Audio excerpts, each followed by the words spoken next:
మహిమ కలుగునుగాక. చూద్దాం ఈ దినం కొరకైనటువంటి వాక్య సందేశము 40వ సంభాషణలుగా ప్రభువైన యేసుక్రీస్తుకును అలాగే జన సమూహములకును శిష్యులకును ప్రభు బోధించినటువంటి సందేశాన్ని మనం గమనిస్తుంటున్నాము. ఈ సంవత్సరం ప్రారంభించినటువంటి సంభాషణలో ఇది 40వ సంభాషణ. చూడండి, ఈ యొక్క సంభాషణ గురించి మత్తయి సువార్త 23వ అధ్యాయంలోను అలాగే లూకా సువార్త మత్తయి సువార్త 23 మొదటి నుండి 36 వచనముల వరకు, లూకా సువార్త 11వ అధ్యాయము 42 నుంచి 52 వచనముల వరకు కూడా ప్రభు అయినటువంటి యేసుక్రీస్తు తెలియచేసినటువంటి శ్రేష్టమైన ఈ సంభాషణలోని మాటలను మనం ధ్యానిస్తూ ఉంటున్నాము. చూడండి, మత్తయి సువార్త 23వ అధ్యాయము మొదటి 3 వచనములను చదువుకుందాం. అప్పుడు యేసు జన సమూహములతోనూ తన శిష్యులతోనూ ఇట్లనెను, శాస్త్రులను పరిసయ్యులను మోషే పీఠమందు కూర్చుండువారు గనుక వారు మీతో చెప్పు వాటినన్నిటినీ అనుసరించి గైకొనుడి, అయినను వారి క్రియల చొప్పున చేయకుడి. వారు చెప్పుదురే గాని చేయరు. చూడండి, ఇక్కడ గమనిస్తే ప్రభు అయినటువంటి యేసుక్రీస్తు జన సమూహములతోనూ తన శిష్యులతో కూడా తెలియచేస్తున్నటువంటి మాట ఎవరి గురించి తెలియచేస్తున్నాడు? శాస్త్రులను గురించి, పరిసయ్యులను గురించి ప్రభువు సెలవిస్తుంటున్నాడు. వీరందరూ కూడా ఎలాంటి వారంట, ఎలాంటి ఆధిక్యత కలిగిన వారంట? వీరంతా మోషే పీఠమందు కూర్చుండువారు. మోషే పీఠం అంటే మామూలు పీఠం కాదు. మోషే పీఠం అంటే దేవుడు నిర్ణయించిన స్థానము, యాజకత్వానికి నిర్ణయించబడిన స్థానము, దేవుడు అభిషేకించిన స్థానము, దేవుడు తన ప్రజలకు ఆశీర్వాదకరముగా వారిని కూర్చుండబెట్టిన స్థానము మోషే పీఠము. అలాంటి పీఠము మీద కూర్చుండువారు ఎవరు? శాస్త్రులు, పరిసయ్యులు. ఇద్దరికి ఆధిక్యత. ధర్మశాస్త్రము తెలిగిన వారు, ధర్మశాస్త్రము బోధించేవారు, ధర్మశాస్త్రానుసారముగా ప్రజలను నడిపించేవారు. అలాంటి శాస్త్రులు, పరిసయ్యులకి ఆ మోషే పీఠము మీద కూర్చుండే ఆధిక్యత దేవుడిచ్చారు. అలాంటి స్థానములో కూర్చున్నటువంటి వీరు ఏం చేస్తున్నారు, ఎలాగుంటున్నారంటే చూడండి, ప్రభువు వారిని బట్టి ఆ మోషే పీఠాన్ని ఎన్నికలేనిదిగా చేయట్లేదు. వారి యొక్క నడవడిని బట్టో, వారి యొక్క ప్రవర్తనను బట్టో, వారి యొక్క మాటలను బట్టో, వారి జీవిత విధానాన్ని బట్టో ఆ మోషే పీఠాన్ని తక్కువ చేయట్లేదు. అంటే మోషే పీఠాన్ని, ఆ స్థానాన్ని, ఆ అధికారాన్ని ఆయన గుర్తిస్తున్నాడు, ఘనపరుస్తున్నాడు. ఆ మోషే పీఠం మీద కూర్చున్నటువంటి వారిని బట్టి అది తక్కువ చేయబడట్లేదు. ఏమంటున్నాడంటే ఆ పీఠమందు కూర్చున్నటువంటి మోషే ద్వారా నియమించబడినటువంటి వారు, శాస్త్రులు, పరిసయ్యులు, వారు మీతో చెప్పు వాటినన్నిటినీ అనుసరించి గైకొనుడి, అయినను వారి క్రియల చొప్పున చేయకుడి. ఏమంటున్నాడంటే వారు ఆ స్థానంలో కూర్చున్నారు. అది దేవుడు నిర్ణయించిన స్థానము, అది దేవుడు ఏర్పాటు చేసిన క్రమము. కాబట్టి శాస్త్రులైనా పరిసయ్యులైనా ఆ స్థానమందు కూర్చుండి వారు ఏదైతే మీకు చెప్తారో, ఏదైతే మీరు అనుసరించాలని బోధిస్తారో, ఏదైతే మీరు నడుచుకోవాలని చెప్తారో వారు చెప్పిన రీతిగానే మీరేం చేయాలా? అనుసరించి గైకొనాలి. వారు ఏదైతే బోధిస్తారో వారి బోధన ప్రకారముగా అనుసరించాలి, గైకొనాలి. అది లోపిస్తున్నది. వారు బోధించిన రీతిగా అనుసరించట్లేదు, వారు బోధించిన రీతిగా గైకొనట్లేదు, వారు బోధించిన రీతిగా నడుచుకోవట్లేదు. అయినను వారి క్రియల చొప్పున చేయకుడి. అంటే వారు చెప్పినట్టుగా మీరు నడుచుకోమని చెప్తున్నాడు, కానీ వారి క్రియల ప్రకారం మాత్రం మీరు చేయకుడి అంటున్నాడు. అంటే వారి క్రియలు సరి అయినవా కాదా? మరి వారి క్రియలు సరి అయినవి కానప్పుడు మరి వారు చెప్పింది ఎందుకు వినాలా? ఎందుకు వినాలి వారి మాటలు? వారి క్రియలే సరిగా లేవు, వారి ప్రవర్తనే సరిగా లేదు. మరి వారు చెప్పిన రీతిగా అనుసరించమంటున్నాడు, గైకొనమంటున్నాడు. ఎందును బట్టి? ఆ స్థానాన్ని బట్టి, ఆ పీఠమును బట్టి, ఆ సింహాసనాన్ని బట్టి, ఆ కుర్చీని బట్టి. ఉదాహరణ గమనించండి, రాష్ట్రపతి ప్రెసిడెంట్ సీట్ ఉంది, ఆ స్థానాన్ని బట్టే గౌరవిస్తాం మనం. అందులో కూర్చున్న వారు స్త్రీలైనా పురుషులైనా, వారి లైఫ్ స్టైల్ ఎలాగున్నా, వారి జీవిత విధానం ఎలాగున్నా వారిని గౌరవిస్తాం. భారతదేశం అంతటికి మొదటి వ్యక్తి, ప్రథమ వ్యక్తి అంటే మరి అంత ఉన్నతమైన వారా? కానీ ఎందుకా గుర్తింపు? ఆ స్థానాన్ని బట్టి. మరి వారు సంతకం పెట్టిందంటే దేశం మొత్తము లోబడవలసిందే. ఒక్కసారి సంతకం పెట్టి ఆర్డర్ ఇష్యూ చేశారు అంటే దేశం మొత్తము కూడా అనుసరించాలి. మాకు ఇష్టం లేదండి, ఆ పర్సన్ బాగలేరు, ఆ పర్సన్ మాకు నచ్చలేదు, వాళ్ళ పేరు నచ్చలేదు, వారి యొక్క జీవితం మాకు నచ్చలేదు, మేము నడుచుకోమంటే ఒప్పుకుంటారా? ఒప్పుకోరు. వారికి ఉన్న అధికారం అది. ప్రభు అది అధికారాన్ని గుర్తిస్తున్నాడు. వారు ఏ అధికారముతో మీకు బోధిస్తున్నారో వాటిని అనుసరించండి, వాటిని గైకొనండి. ఒకవేళ వారు చేసే క్రియలు సరిగా లేకపోతే ఆ క్రియలను మానివేయండి. ఉదాహరణ గమనించండి, మనం డాక్టర్ దగ్గరికి వెళ్తాం. డాక్టర్ దగ్గరికి వెళ్ళినప్పుడు డాక్టర్లు మంచి అడ్వైజులు ఇస్తారు. ఏమంటారు? ధూమపానం చేయకూడదు, మద్యపానము చేయకూడదు, గుట్కాలు పాన్లు తినకూడదు కదా, అన్నీ చెప్తారు. అన్నీ బాగానే ఉంటాయి. అరే మన మంచిగా చెప్పారు డాక్టరు, వినాలి, వింటేనే బాగుపడదాం అనుకుంటారు. ఇదంతా ఎక్కడ జరుగుతుంది? ఇదంతా డాక్టర్ ఛాంబర్లోనే జరుగుతుంది. ఒక్కసారి డాక్టర్ గారిని ఛాంబర్ బయట చూడండి. అంటే అందరు అలా ఉంటారని కాదు, కొందరు ఎగ్జాంపుల్ చెప్తున్నా.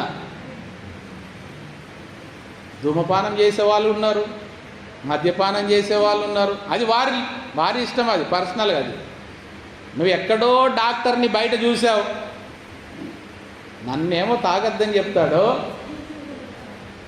ఈయనేమో బహిరంగంగా తాగుతున్నాడు, అలాగని చెప్పేసి నేనెందుకు మానేస్తా, ఆయనే తాగంగా లేని నేను కూడా తాగుతానంటే ఎవరికి నష్టం? అది ప్రభు చెప్తున్నాడు. వారి క్రియలు సరిగా లేకపోతే విడిచిపెట్టండి, వారి క్రియలను అనుసరించకండి. కానీ వారు ఏదైతే మీకు బోధించారో, ఏదైతే అనుసరించమని చెప్పారో వాటిని అనుసరించండి, వాటిని గైకొనండి. ఎందుకు ప్రభు మరి రెండు రకాలుగా చెప్తున్నాడు? ఒకటేమో వారి మాట వినమంటున్నాడు, రెండవదేమో వారిని అనుసరించొద్దు అంటున్నాడు. ఎందుకొరకంటే వారు చెప్పుదురే కానీ చేయరు. వారికి ఉన్న ప్రత్యేకత ఇది, స్పెషల్ క్వాలిటీ ఎవ్వరికి లేదు. శాస్త్రులకు పరిసయ్యులకు ఉన్నటువంటి ఈ ప్రత్యేకమైన ఒక శ్రేష్టమైన వరమే అనుకోవాలి.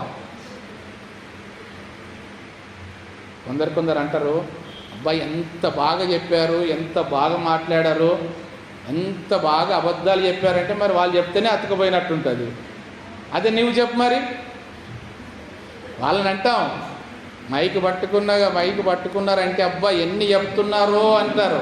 మరి అదే మైక్ నీకు ఇస్తా, నువ్వు మాట్లాడు. రాదు. అది కూడా ఒక క్వాలిటీ, అది కూడా ఒక టాలెంటే, అది కూడా ఒక వరమే. దానికి నిర్ణయించబడిన వారు వీరు, శాస్త్రులు, పరిసయ్యులు. అందుకే ప్రభు అంటున్నాడు, వారు చెప్పుదురే కానీ చేయరు, కాబట్టి వారి క్రియల చొప్పున చేయకుడు, కానీ వారు చెప్పిన దాన్ని మాత్రము అనుసరించండి, గైకొనండి. కానీ వీరికి మన ప్రభువుకున్న తేడా, ఒకవైపు శాస్త్రులు, పరిసయ్యులను, మరొక వైపు ప్రభువును గనుక పోల్చితే వీరికి ప్రభువుకున్న తేడా ఏంటంటే వారు చెప్పుదురే కానీ చేయరు, కానీ ప్రభు అయితే చేసి చూపిస్తాడు. ఆయన కేవలం మాట మాత్రం చెప్పడం మాత్రమే కాదు, దానిని 100%గా ఆచరణలో జరిగించి చూపెట్టడానికే ఆయన జన్మించిన వాడిగా ఉంటున్నాడు. హల్లెలూయా. శాస్త్రులు, పరిసయ్యులు కనుక ఒకవేళ చెప్పినట్టుగా చేసేవారుగా ఉంటే అసలు యేసుక్రీస్తు రావాల్సిన అవసరం లేదు.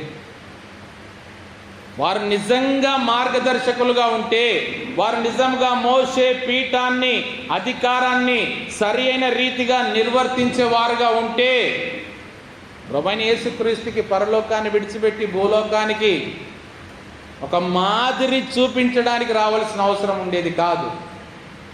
వారు చెప్పేవారు మాత్రమే, చేసేవారు కాదు. కానీ ప్రభువు అయితే చెప్పడంతో పాటుగా చేసి ఆచరణలో చూపెట్టడానికే ఆయన వచ్చి ఉంటున్నాడు. వారు దేవుని స్థానంలో ఉన్నతమైనటువంటి అభిషేకము కలిగిన వారు. మోసపీఠం అంటే ఊరికే రాదు, ఒక శ్రేష్టమైన అభిషేకము కలిగిన వారు.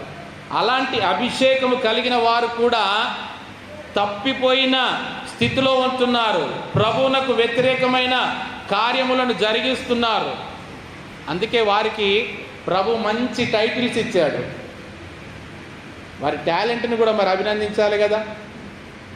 వారు అంత కష్టపడి అంత టాలెంట్ను ప్రూవ్ చేసుకుంటే వారిని అభినందించడానికి ప్రభు ఇచ్చిన టైటిల్స్ ఏంటి తెలుసా? మొట్టమొదటిది వేషధారులారా. వారికి ఇచ్చినటువంటి టైటిల్ వేషధారులారా. తర్వాత అందులైన మార్గదర్శకులారా, గ్రుడ్డితనము కలిగిన మార్గదర్శకులారా. తర్వాత మూడవదిగా అవివేకులారా, వివేకము కోల్పోయిన వారా. నాలుగవదిగా సున్నము కొట్టిన సమాధులారా. నిజంగా కష్టపడ్డందుకు అర్హులే కదా, పనివాడు జీతానికి పాత్రుడు. మరి వారు చేసిన పనికి ప్రభు జీతం ఇస్తున్నాడు వారికి. ఐదవదిగా సర్పములారా అంటున్నాడు.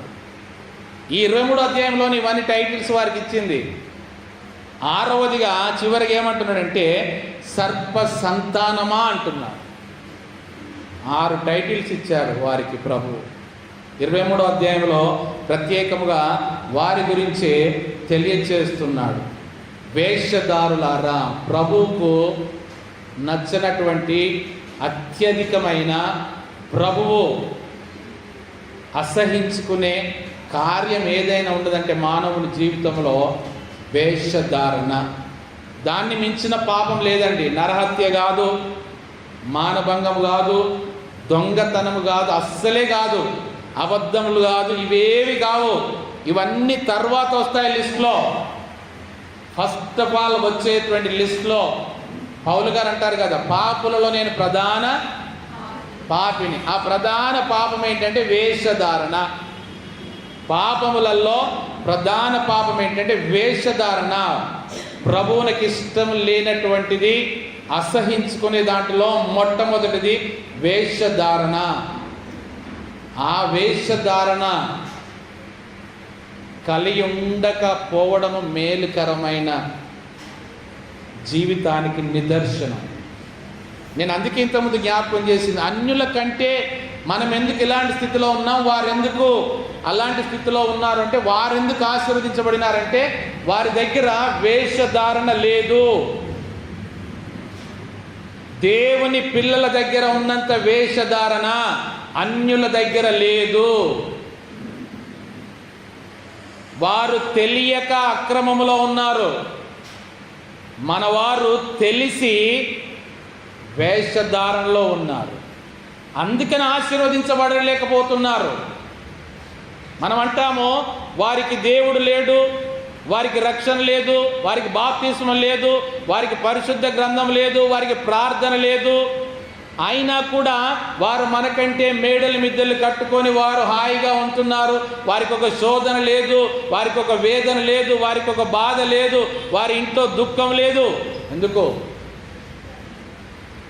వారికి లేనటువంటిది ఏంటి తెలుసా? ప్రభువు కాదు, వేషధారణ లేదు. మనం అందరము ఆదివారం రాగానే వేషం వేసుకొని వస్తున్నాం. మందిరానికి వచ్చేటప్పుడు వేషం వేసుకొని వస్తున్నాం. ఏది బ్యూటీ పార్లర్కి పోయి సిద్ధపడినట్టుగా.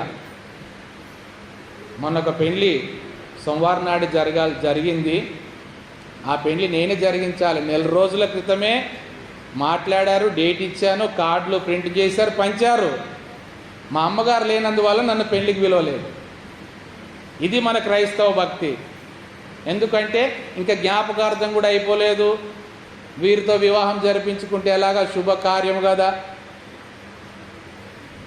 అది మన క్రైస్తవులు. మరి క్రైస్తవ వివాహమే, రక్షణ ఉన్నదే. ఏంటంటే మా తల్లిగారు లేరని. ఎందుకు జ్ఞాపకం చేస్తున్నంటే 11 గంటలకి జరగాల్సిన పెళ్ళి బ్యూటీ పార్లర్ మేడం వచ్చేసరికి 1 గంట అయింది. ఆ మేడం సిద్ధపరిచేసరికి 3 అయింది. పెళ్ళి అయ్యేసరికి 5 అయిందట. అప్పుడు అనుకున్నా, నన్ను తప్పించింది మంచిదైంది ప్రభువా, లేదంటే నేను ఉదయకాలం పోయి కూర్చొని సాయంత్రం దాకా ఉండాల్సి వచ్చేది. అది క్రైస్తవుల పరిస్థితి. ఏంటంటే ప్రతి ఆదివారము వేషధారణ జీవితంలో ఉంటున్నారు. వచ్చేటప్పుడు బ్యూటీ పార్లర్ మేకప్ వేసుకొని రావడము, వెళ్ళేటప్పుడు వదిలిపెట్టిపోవడము, మరలా మిగతా ఆదివారం దాకా మళ్ళా పార్లర్తో పని లేదు. ఇంకా ఇది వేషధారణ జీవితం. ఇది ప్రభు కోరంది. నువ్వు ఆదివారం ఎలాగుంటున్నావో మరలా ఆదివారం వరకు ఎందుకు ఉండలేకపోతున్నావు? ఏమైపోతుంది నీ భక్తి? ఏమైపోతుంది నీ క్రమమో? ఏమైపోతుంది నీ విశ్వాసమో? ఏమైపోతుంది నీ రక్షణ? కీర్తన భాగంలో చదువుకున్నాం, రక్షణ పాత్రను చేతబుచ్చుకొని. మరి ఎప్పుడు? ఆదివారం వచ్చినప్పుడైనా రక్షణ పాత్ర. మందిరానికి వెళ్తున్నాం కాబట్టి రక్షణ పాత్ర చేతబుచ్చుకొని వస్తున్నాం. వెళ్ళేటప్పుడు విడిచిపెట్టి వెళ్ళిపోతున్నాం. ఇదా ప్రభు కోరేది? శాస్త్రులు పరిశీలన కూడా అంటున్నాడు వేషధారులారని. మీరు గమనించండి, మత్తయి సువార్త 23వ అధ్యాయంలో. ఈ అధ్యాయానికి ఉన్న ప్రత్యేకత ఏంటంటే ప్రభు వారిని సంబోధిస్తున్నప్పుడు అయ్యో అంటున్నాడు. అయ్యో అంటే గౌరవంగానా? తల కొట్టుకుంటున్నాడు. అయ్యో ఎంతటి పరిస్థితి వచ్చింది. ఇప్పుడు మన పరిస్థితి కూడా అదే. ఇన్ని సంవత్సరాలైనా సమయానికి రారే.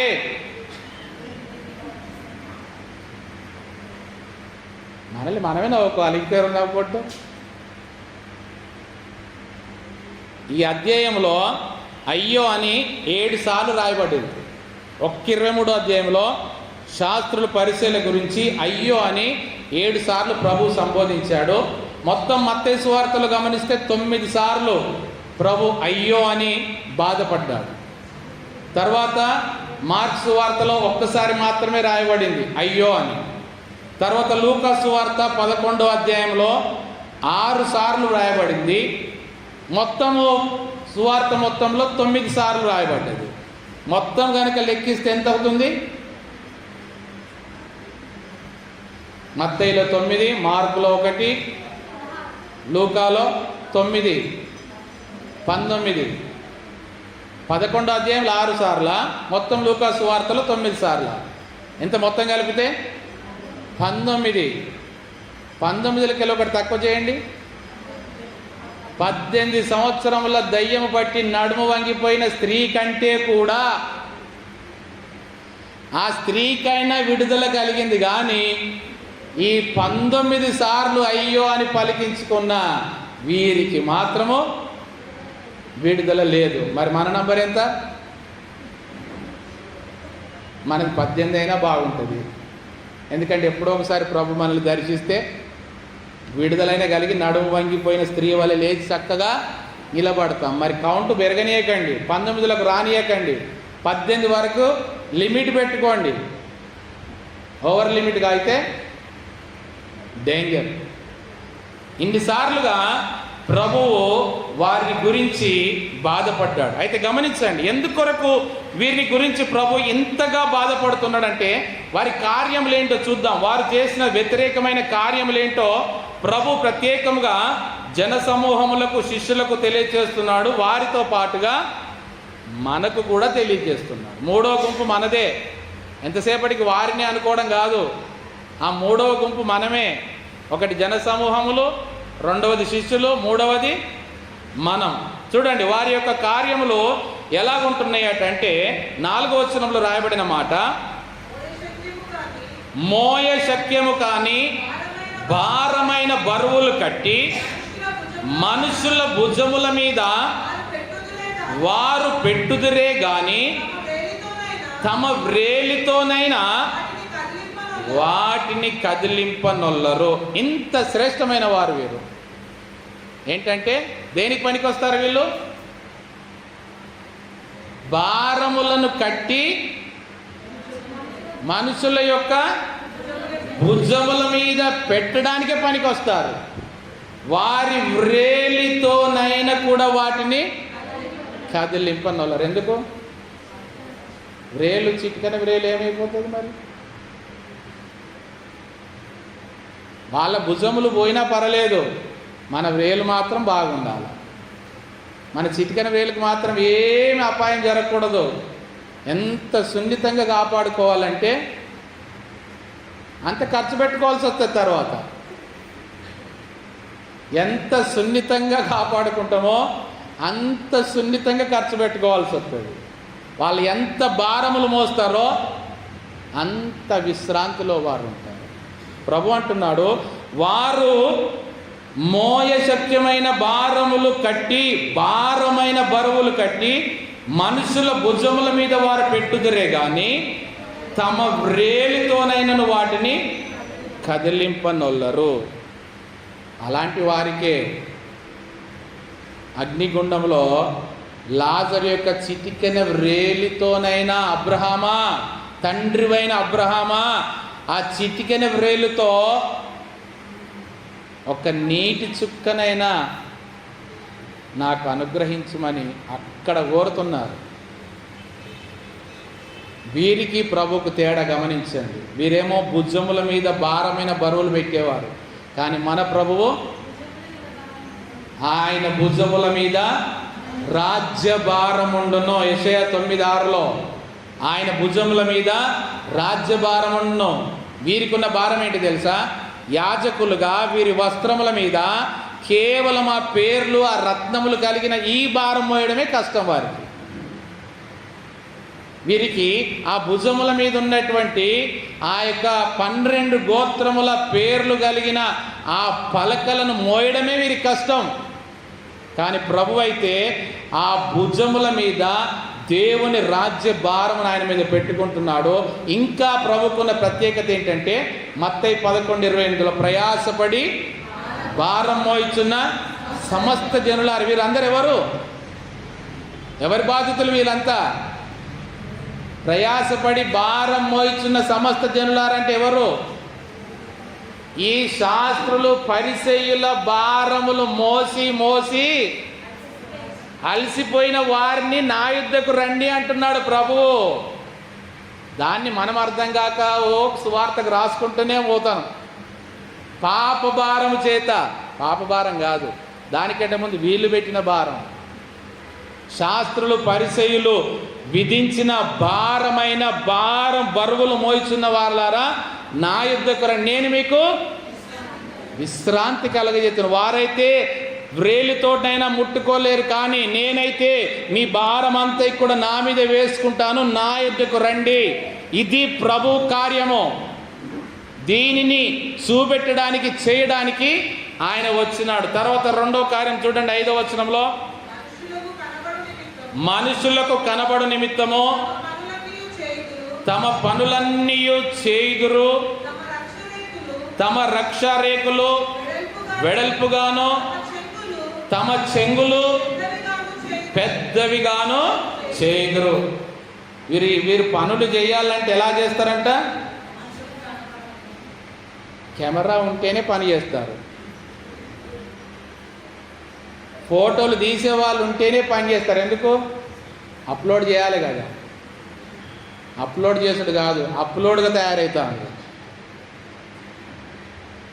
అప్లోడ్ చేసుడు తర్వాత వీరు అప్పుల పడతారు, అప్లోడ్గా వీడు తయారవుతున్నాడు.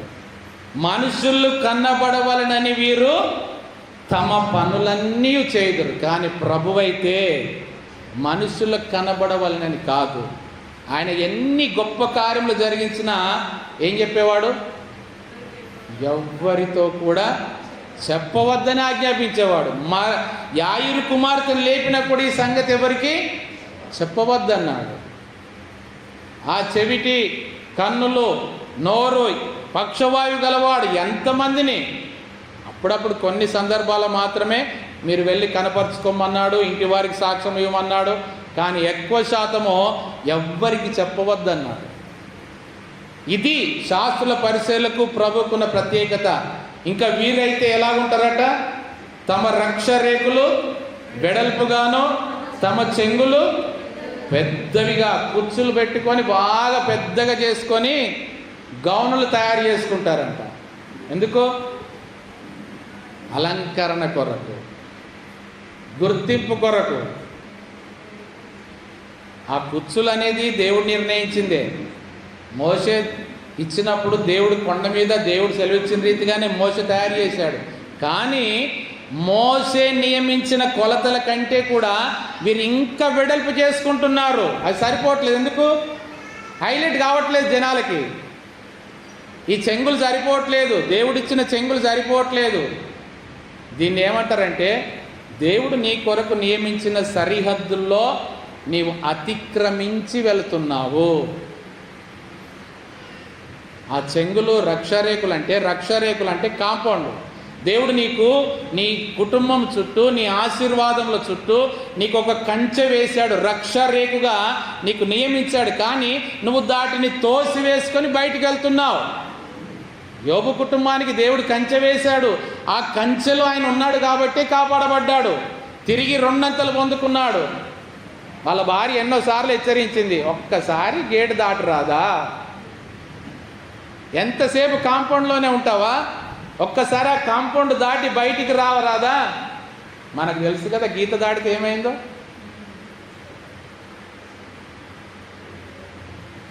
రక్ష రేకులు వెడల్పుగా చేసుకుంటున్నారు, తమ చెంగులను పెద్దవిగా చేసుకుంటున్నారు. ఇవి అలంకరణ కొరకే. కానీ గమనించండి, నిజమైన యాజకుడు, నిజమైన ధర్మశాస్త్రోపదేశకుడు, మోషే పీఠము మీద, మోషే తర్వాత నా వంటి ప్రవక్తను మీ సహోదరులలో నుండే జన్మింప చేస్తానన్న ఆ ప్రవచనానికి నెరవేర్చబడేటువంటి యేసుక్రీస్తు యొక్క వస్త్రపు చెంగులు గమనించండి. ఆ చెంగులు ముట్టుకుంటే ఏమైంది? స్వస్థత. ఆ ఒక్క స్త్రీకే కాదు, ఆమె చూపెట్టిన దానికి మనం విన్నాం కదా, చాలామంది కూడా నీ వస్త్రపు చెంగులను వారిని ముట్టనిమ్మని వేడుకున్నారు. ఇది వీరి వస్త్రపు చెంగులకు, ప్రభు అయిన యేసుక్రీస్తు వస్త్రపు చెంగులకు. మరి నీవు, నేను, మనం కూడా రక్షణ వస్త్రములు కలిగి ఉంటున్నాం. వాటిని దేని కొరకు వాడుతున్నాం? అలంకరణ కొరకు వాడుతున్నామా? మన ఆ రక్షణ వస్త్రములను తాకినటువంటి వారికి ఆయన శక్తి విడుదల చేసే వారముగా ఉంటున్నాము. అది మనం గుర్తించాలి. ఇది వారి ద్వారా జరిగే వ్యతిరేకమైన కార్యము. తర్వాత ఇంకొకటి చూడండి, 6వ వచనంలో, విఘ్నులలో అగ్రస్థానములను, సమాజ మందిరములలో అగ్రపీఠములను, సంత వీధులలో వందనములను, మనుషుల చేత బోధకులని పిలువబడుటయు కోరుదురు. మీరైతే బోధకులని పిలువబడవద్దు, ఒక్కడే మీ బోధకుడు, మీరందరూ సహోదరులు. ఇది వారు నిజముగా నెరవేర్పు లేదు వారికి. ఎంతసేపటికి నేను మా సహోదరులతో సమానంగా కూర్చోను, నాకు ప్రత్యేకమైన స్థానం కావాలా, విందులకైనా వినోదాలకైనా ఎక్కడికి పోయినా ఒక అగ్రపీఠంలో వారు కోరుతున్నారు.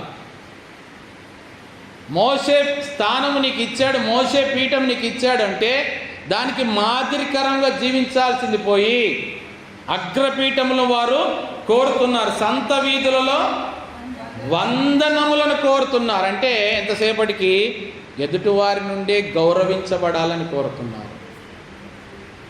మరి ఎదుటివారిని వీరు గౌరవించడం లేదు, వీరిని మాత్రమే అందరూ గౌరవించాలి.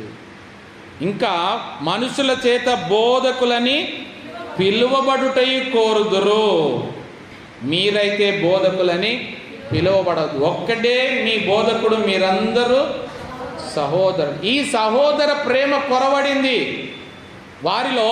ఈ సహోదర ప్రేమ లేదు. ఎంతసేపటికి నేను బోధకుణ్ణి, నీవు కేవలం బీటీహెచ్ చేశావు, నేను ఎండివ్ చేశాను, నేను డీడీ చేశాను, నీకంటే నేను హయ్యెస్ట్, నీవు ఇవాంజలిస్ట్వి, నువ్వు పాస్టర్వి, నేను రెవరెండ్ని, నేను బిషప్ని, ఇంకా ఆర్చ్ బిషప్ని. ఇవి కాదు గుర్తించవలసింది, సహోదరులుగా మీరు ఉండాలి.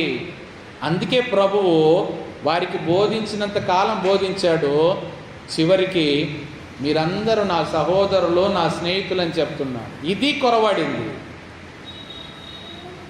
ఇంకా వీరైతే అగ్రస్థానములు కోరుతున్నారు, కానీ ప్రభు కోరే స్థానం ఏంటి? పాదముల చెంత దాసుని స్థానము కోరుతున్నాడు. ఇది ప్రకటించట్లేదు, ఇది చేయట్లేదు. అందుకని ప్రభువే స్వయంగా చేసి చూపించాడు, మాదిరి చూపించాడు. నాకు అగ్రస్థానం కాదు. ఆయన తన పై వస్త్రాన్ని తీసి ప్రక్కన పెట్టి ఒక తువ్వాలు కట్టుకొని శిష్యుల పాదములను కడిగి ఆ తువ్వాలుతో వారి పాదములను తుడిచాడు. ఎందుకొరకు? మోషే పీఠము కంటే కూడా ప్రభువైన యేసుక్రీస్తు స్థానం ఉన్నతమైనది. తండ్రి కుడి పార్శ్వమున కూర్చుండవలసినటువంటి ఆ స్థానాన్ని విడిచిపెట్టి పాదముల చెంత స్థానాన్ని కోరుతున్నాడు. ఇది వీరికి వ్యతిరేకమైనటువంటి కార్యములకు ప్రభు చూపెట్టే మాదిరి. తర్వాత చూడండి మరి ఒక కార్యము 9వ వచనం నుండి, మరియు భూమి మీద ఎవరికైనానో తండ్రి అని పేరు పెట్టవద్దు, ఒక్కడే మీ తండ్రి, ఆయన పరలోకమందున్నాడు. మరియు మీరు గురువులని పిలువబడవద్దు, క్రీస్తు ఒక్కడే మీ గురువు, మీలో అందరికంటే గొప్పవాడు, మీకు పరిచారకుడై ఉండవలను. తన్ను తాను హెచ్చించుకొనివాడు తగ్గింపబడును, తన్ను తాను తగ్గించుకొనివాడు హెచ్చింపబడును. ఈ రీతిగా మీరు ఉండాలా. మీరు గమనించండి, ఇక్కడ ఏమంటున్నారంటే భూమి మీద ఎవరికైనానో తండ్రి అని, ఇదేంటి ఈ పేరు కూడా పెట్టుకుంటారా? తండ్రి అని పేరు పెట్టుకుంటారా? తండ్రి అని ఎవరికి ఇస్తారు? తండ్రి అని ఎవరికి ఇస్తారు? ఎవరికి ప్రమోషన్ వస్తే తండ్రి అని ఇస్తారు పేరు. సంతానాన్ని కలిగి ఉన్నప్పుడా?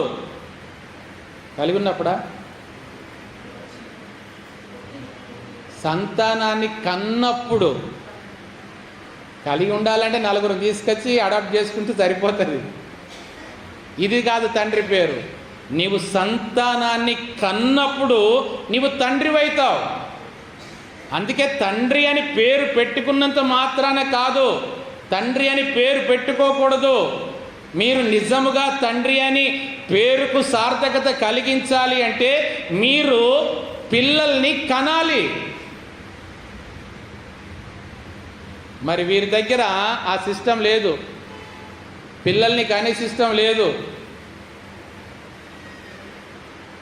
డిగ్రీలను మాత్రము తగిలించుకునే స్థితి ఉన్నది. అందుకే మీలో ఎవరు కూడా తండ్రి అని పేరు పెట్టుకోవద్దు అంటున్నాడు. మీకు ఒక్కడే పరలోకపు తండ్రి ఉన్నాడు. తండ్రి ఎప్పుడైతాడు అంటే ఆత్మీయంగా పిల్లల్ని కన్నప్పుడు. శారీరకంగా పిల్లల్ని కనడమో కామన్, అది. ఆత్మీయంగా పిల్లల్ని కన్నవాడు తండ్రిగా ఉంటాడు. ఇది స్పిరిచువల్ గ్రోత్, బయాలజికల్ గ్రోత్ కాదు. శారీరకంగా నువ్వు పిల్లల్ని కని వారి ద్వారా మరలా పిల్లల్ని కని అట్లా మినిస్ట్రీ ఎన్లార్జ్ చేసుకుంటే ఇది బయాలజికల్ గ్రోతే అది. కానీ ప్రభు కోరేది ఏంటంటే ఆత్మీయంగా పిల్లల్ని కన్నప్పుడు నీవు తండ్రిగా గుర్తించబడతావు. అంతే తప్ప నలుగురిని అడాప్ట్ చేసుకొని లేదంటే ఆర్ఫనేజ్ పెట్టుకొని ఫాదర్ అని తండ్రి అని పిలుచుకుంటే కాదు. ఇన్ని రకములైనటువంటి వ్యతిరేకమైన కార్యములు వీరు జరిగిస్తున్నారు. కాబట్టి వీరిని గురించి ప్రభువు అయ్యో అని బాధపడుతూ ఉంటున్నాడు. చూడండి, ఈ యొక్క 7 సందర్భాలను మనం గమనించుదాం. మొదటిది చూడండి, 13వ వచనంలో గమనిస్తే, అయ్యో వేషధారులైన శాస్త్రులారా, పరిసయ్యులారా, మీరు మనుషుల ఎదుట పరలోక రాజ్యమును మోయుదురు, మీరు అందులో ప్రవేశింపరు, ప్రవేశించు వారిని ప్రవేశింపనీయరు. ఈ 7లో మొదటి అయ్యో ఏంటంటే ప్రభు అంటున్నాడు, వేషధారులైన శాస్త్రులారా, పరిసయ్యులారా, మీరు మనుషుల ఎదుట దేన్ని మోస్తున్నారంట? పరలోక రాజ్యాన్ని మోస్తున్నారు. మీరు అందులో, నేను పోనప్పుడు వాడెట్లా పోతాడు? పోతే నేనే పోవాలా? పాడితే నేనే పాడాలా? చదివితే నేనే చదవాలా? చేస్తే నేనే చెయ్యాలా? లేకపోతే చెయ్యకున్నా పర్వాలేదు, ఎవరి పని నువ్వు ఆటంకపరిచేది? పరలోక రాజ్యాన్ని మోస్తున్నావు నీవు. పరలోక రాజ్య ప్రవేశాన్ని నీవు ఆటంకపరుస్తున్నావు. నీ కళ్ళెదుట నీ సహోదరుడు నీ సహోదరు నీకంటే ఎక్కువగా పాడితే నువ్వు అభినందించకపోతే నువ్వు చేసే పని ఏంటంటే ప్రభు యొక్క రాజ్యాన్ని మూత వేస్తున్నావు. నీవు చేయలేని పని నీ తోటి సహోదరి నీ తోటి సహోదరుడు వాక్యం ప్రకటిస్తే, సాక్ష్యం చెప్తే, ప్రార్థన చేస్తే నీకంటే బాగా ప్రజలలో సంఘములో గుర్తింపు కలిగితే నువ్వు దాన్ని వ్యతిరేకిస్తున్నావంటే నీవు అనుకుంటున్నావు అది నీ మట్టుకే నీకు న్యాయమైనది అనుకుంటున్నావు. కానీ నీ పేరు కూడా వారి వెనకాల చేర్చవలసి వస్తుంది. వేషధారులైన శాస్త్రులారా, పరిసయ్యులారా, 3వ ఖాళీ మనదే. మీరు పరలోక రాజ్యాన్ని మోయుదురు, మీరు అందులో ప్రవేశించరు, ప్రవేశించే వారిని ప్రవేశింపనీయరు. ఎందుకు? మీరు అందులో ప్రవేశించరు అంటున్నాడు. ప్రవేశించే వారిని ప్రవేశింపనీయరు. ఎందుకు? తాళం చెయ్యి వాళ్ళ దగ్గర ఉన్నది. నేను చెప్పే మాట కాదు, ప్రభు చెప్తున్నాడు. చూడండి, లూకా సువార్త 11వ అధ్యాయం 52వ వచనంలో, అయ్యో ధర్మశాస్త్రోపదేశకులారా, మీరు జ్ఞానమను తాళపు చెవిని ఎత్తుకొని పోతిరి, మీరును లోపల ప్రవేశింపరు, ప్రవేశించు వారిని అడ్డగింతురని చెప్పాను. తాళం చెయ్య మా దగ్గర ఉన్నదండి. మేము కష్టపడి ఎత్తుకుపోయాము తాళం చెయ్యిని. మేము తాళం తీస్తేనే లోపలికి ఎవరైనా పోవాలా? తాళం చెయ్యి మేము ఎంత కష్టపడి సంపాదించుకున్నామో. ఏం తాళం చెయ్యి? జ్ఞానమను తాళము చెవి. ఈ జ్ఞానం అనే తాళపు చెవిని నువ్వు సరిగా ఉపయోగించట్లేదంటే దేవుని రాజ్య ప్రవేశాన్ని మూసివేస్తున్నావు. నీ జ్ఞానం అనే తాళం చెవితో నువ్వు దాన్ని ఓపెన్ చేయట్లేదంటే నువ్వు వెళ్ళట్లేదు, నీకు బదులుగా వేరే వారిని వెళ్ళనివ్వట్లేదు. ఇది గుర్తించట్లేదు క్రైస్తవులు, ఇది గుర్తించట్లేదు దేవుని పిల్లలు. ఏమవుతుంది ఇవాళ? ఏమవుతుందండి? నేను వచ్చేదాకా ఆగాలండి, లేట్ అయితే ఏమైతే ఉండాలి. ఎవరి కోసం? మా కోసం. తాళం చెవి నా దగ్గర ఉంది. జ్ఞానం అనే తాళం చెవిని ఎత్తుకుపోయారంట. ఎవరు? శాస్త్రులు, పరిసయ్యులు. ఇది చారిత్రక ఆధారం. ఇది మార్టిన్ లూథర్ కింగ్ గారు గమనించండి. ఆ జ్ఞానం అనే తాళపు చెవిని ఆయన పొందుకొని సంఖ్యలు విడదీస్తే కానీ పరిశుద్ధ గ్రంథం మన చేతికి వాళ్ళు రావట్లేదు. ఒకప్పుడు చరిత్ర గమనించండి, పరిశుద్ధ గ్రంథము కేవలం పోపు దగ్గర మాత్రమే ఉండేది.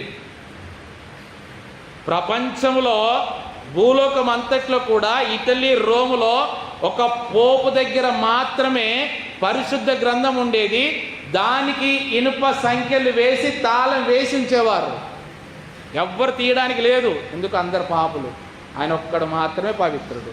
తీస్తే ఆయనే తీయాలా, తీస్తే ఆయనే ఓపెన్ చేయాలా, చదివితే ఆయనే చదవాలా, మరలా బంద్ చేస్తే మళ్ళీ ఆయనే తాళం వేసుకోవాలా. ఆ తాళం చెయ్యి ఓపెన్ చేయడానికి మార్టిన్ లూథర్ కింగ్ గారిని ప్రభు ఏర్పాటు చేసుకుంటే అప్పుడు వచ్చింది పరిశుద్ధ గ్రంథానికి, జీవ గ్రంథానికి విడుదల. జ్ఞానం అనే తాళం చెవి. అంతవరకు కూడా వారు చెప్పింది వేదము, అంతవరకు వారు ప్రకటించిందే న్యాయము. ఎందుకు? చదవడానికి గ్రంథం ఉంటే కదా, చదవడానికి మనకు తెలిస్తే కదా, మన దగ్గర ఉంటే కదా ఏమి రాయబడిందో. చదవడానికి ఎవరికి లేదు, అర్హత లేదు. ఎందుకంటే అందరు పాపలే. ఇంకా వారు నిర్ణయించింది ఏం తెలుసా? నువ్వు పాపం చేసావా, పరిహార పత్రిక కట్టుకో, పరిహార పత్రిక తీసుకో. చిన్న పాపానికి ఒక రేటు, పెద్ద పాపానికి ఒక రేటు. ఆ డబ్బులు కడితే పాప క్షమాపణ పరిహార పత్రికలు ఇస్తే నీ పాపములు క్షమించబడ్డాయి. ఇది ఎక్కడుందంటే గ్రంథంలో ఉన్నది. మరి చూపెట్టంటే లేదు, లేదు, తాళం వేసి ఉన్నది. ఇది జ్ఞానం అనే తాళం చెవి. వీళ్ళు ఎత్తుకుపోయిన తాళం చెవినే ప్రభు పేతురు గారికి ఇచ్చింది. ఎక్కడెక్కడికి రిలేటెడ్ ఉంటే చూడండి. అది చదువుతున్నప్పుడు చదువుకుంటూ వెళ్ళిపోతాం, కానీ పరలోకపు రాజ్యపు తాళపు చేతులు నీకు ఇస్తున్నాను. ఎందుకు ఇచ్చాడు పేతురికి అంటే వీళ్ళు ఎత్తుకుపోయారు, తాళం చెవులు లేవు. అందుకొరకు ప్రభువు పేతురుని నమ్మకమైన వాడని ఆయన ఏర్పాటు చేసి, ఇదిగో తాళం చెవులు నీకు ఇస్తున్నా, నువ్వు ఓపెన్ చేయి. నువ్వు ఎప్పుడు ఓపెన్ చేస్తావో అప్పుడు ఓపెన్ చేయబడుతుంది, నువ్వు ఎప్పుడు తాళం వేస్తావో అప్పుడు మూయబడుతుంది. ఈ జ్ఞానం అని తాళం చెవి. మరి మనం ఎంతవరకు పేతురులాగా తాళం చెవిని, జ్ఞానం అనే తాళం చెవిని వాడుతున్నామా, లేదంటే శాస్త్రులు పరిచయలాగా మూసి వేస్తున్నామా? మనం వెళ్ళకపోయినా పర్వాలేదు, తాళం చెవి తీసైనా వెళ్ళేవారిని వెళ్ళే రీతిగా ప్రోత్సహించాలి. నేను అదే చెప్తాను. మన తోటి వారిని అభినందించండి చేతనైతే, లేదంటే ఊరుకోండి. వారు చేసేది దేవుని పని, వారు జరిగించేది ప్రభు మహిమార్థమే. వారికి పేరు వస్తే నీకు కాదా, నీ సంఘానికి కాదా, నీ గ్రామానికి కాదా, అంతెందుకు నీ ప్రభువుకి కాదా? ఈ ఒక్క కారణం కొరకైనా సరే, మన గ్రామానికి రాకపోయినా, మన సంఘానికి రాకపోయినా, మన వారికి రాకపోయినా, ప్రభువునికి పేరు మహిమ కలిగే రీతిగానైనా మనం ఉండాలి. ఈ జ్ఞానం అనే తాళపు చెవిని వాడండి, మూయకండి, మూసిపెట్టకండి. శాస్త్రులు పరిచయలే కొన్ని వందల వేల సంవత్సరాలు. మార్టిన్ లూథర్ గారు ఎదురొడ్డి ప్రాణాలకు తెగించి, ఎందుకంటే ఆయన కూడా ఒకప్పుడు ఆ క్రమంలో ఉన్నవాడే. అన్నీ తెలుసుకున్నాక ఆయన మార్పు నొంది ఆయన మనందరికీ ఒక మంచి మార్గదర్శిగా ఉన్నారు. వీరైతే అందులైన మార్గదర్శకులుగా ఉన్నారు. వీరు గ్రుడ్డివారై ఉండి జనాలందరినీ కూడా గ్రుడ్డితనంలోనికి నడిపించారు. ఈ జ్ఞానం అనే తాళపు చెవిని వారు ఎత్తుకొని పోయి ఉంచున్నారు. వీరు ప్రవేశించరు, ప్రవేశించే వారిని ప్రవేశింపనీయరు. కానీ ప్రభు అయితే ఏదెను తోటలో మూయబడిన ఆ మార్గమును, ఆ ప్రవేశమును మన కొరకు తిరిగి ఓపెన్ చేయించాడు. ఆదామవ్వలు చేసినటువంటి పాపానికి వారిని ఏదైనా తోట నుండి బయటికి వెళ్ళగొట్టి అక్కడ అగ్ని ఖడ్గ జ్వాలలు ధరించిన కెరూబులను కాపలాగా పెట్టాడు. ఎందుకు? మరలా ఎక్కడ వీరు ప్రవేశిస్తారో, ప్రవేశిస్తే నష్టమే లేదు, ప్రవేశించాక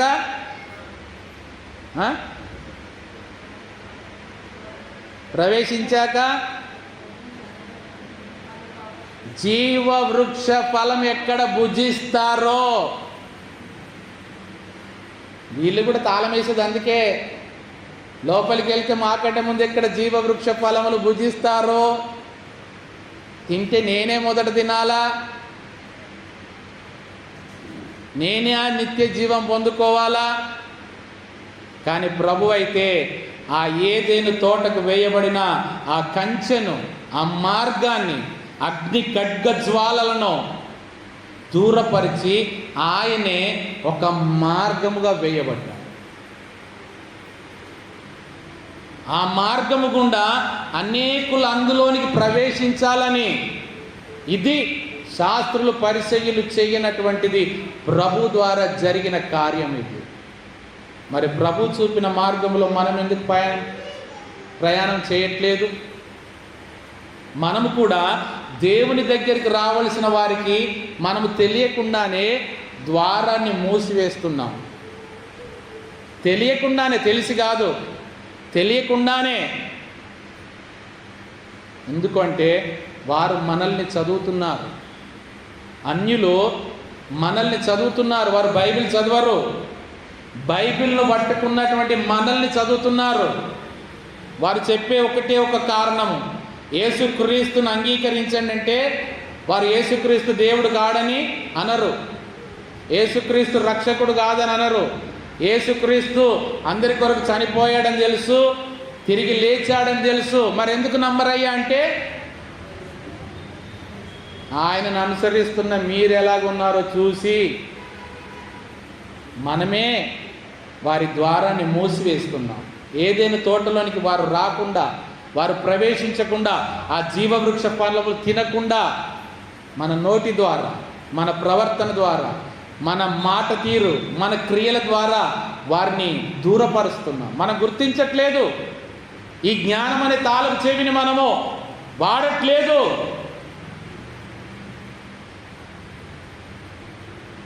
ప్రభువు నియమించిన మార్గం, నేనే మార్గమును.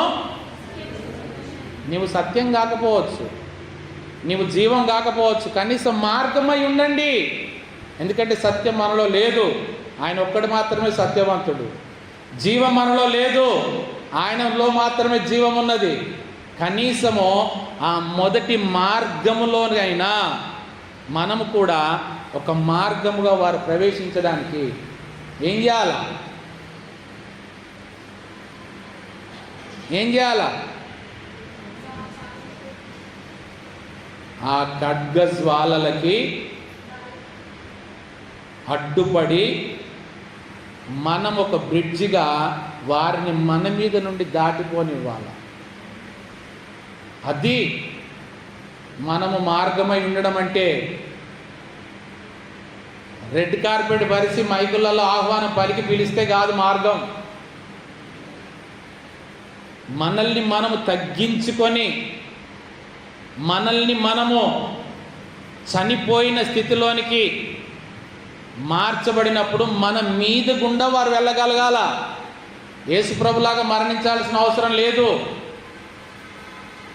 ఆయన చూపిన ప్రేమను చూపెడితే సంవత్సరానికి మన ద్వారా ఒక్కరిని కాదు, ఒక్కరు కనీసం 5గురిని, మినిమం 5గురిని తీసుకురాగలరు మందిరానికి. ఈ గోడలు సరిపోవద్దండి. ఒక్కరినైనా తీసుకొస్తున్నామా? సంవత్సరానికి ఒక్కరినైనా తీసుకొస్తున్నామా? ఎందుకు? మనం రెడ్ కార్పెట్ పరవట్లేదు కదా, మనం వారికి మార్గాన్ని సిద్ధపరచట్లేదు. ఎంతసేపటికి యేసయ్యా నువ్వే నాకు మార్గము, నేనే నీ మార్గంలో ప్రయాణం చేస్తా, కానీ నేను ఇంకోరిని రానియ్యా, నన్ను ఓవర్టేక్ చేయనియ్యా, నేను మాత్రమే నడుస్తాను. జీవితకాలం మనం మాత్రమే నడవడం. మన మీదకి వెళ్ళి మన వారిని నడిపించాలా, అది ప్రభు ఏర్పాటు చేసింది. తర్వాత చూడండి, అయ్యో వేషధారులైన శాస్త్రులారా, పరిసయ్యులారా, ఒకరిని మీ మతములో కలుపుకొనుటకు మీరు సముద్రమును భూమిని చుట్టి వచ్చెదరు. అతడు కలిసినప్పుడు అతన్ని మీకంటే రెండంతలు నరకపాత్రునిగా చేదురు. ఎంత కష్టపడతారు తెలుసా?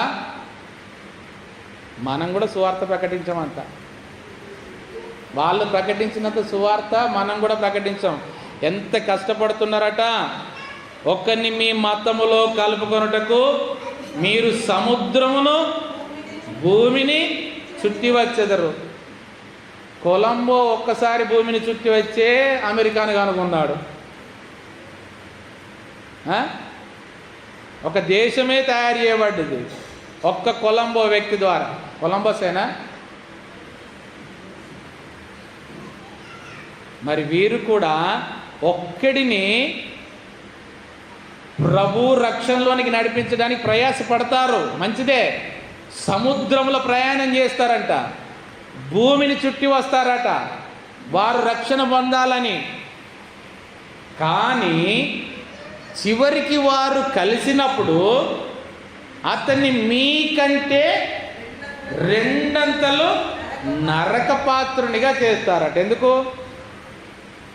బరువులు మోపే పనే కదా, తీసుకొచ్చి కలుపుకున్నది ఎందుకు? నా మూటలే మోయాలి, నా బరువులే మోయాలి, నేను నిన్ను కలుపుకునేది ఎందుకు? బరువులు మోయడానికే. మరి నువ్వేం చేస్తావు? బరువులు ఎత్తుతా. ఇది రెండంతలు నరకపాత్రునిగా చేస్తున్నారంట. అప్పుడు వాడు అనుకుంటాడు, అనవసరంగా వచ్చాను ఇక్కడికి, దీనికంటే బయట ఉన్నదే నాకు మేలు.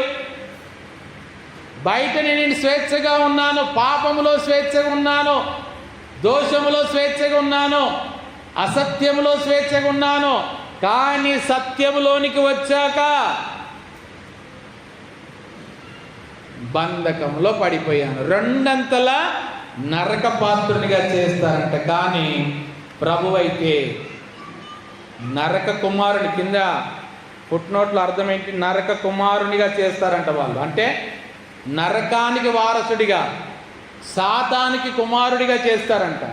కానీ ప్రభువైతే పరలోక రాజ్యానికి వారసునిగా చేయడానికి ఆయన వచ్చాడు. రెండంతల నరకపాత్ర కాదు, ప్రభు దగ్గరికి వస్తే రెండంతల ఆశీర్వాదం.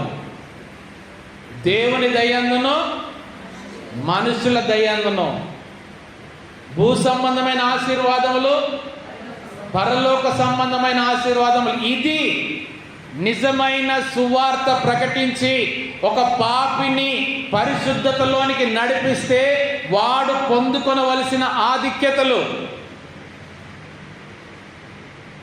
నువ్వు ఎంతగానో కష్టపడతావు, నువ్వెంతగానో సువార్త ప్రకటిస్తావు, నువ్వెంతగానో ప్రార్థిస్తావు, నువ్వెంతగానో వారిని సంఘములోనికి చేర్పిస్తావు.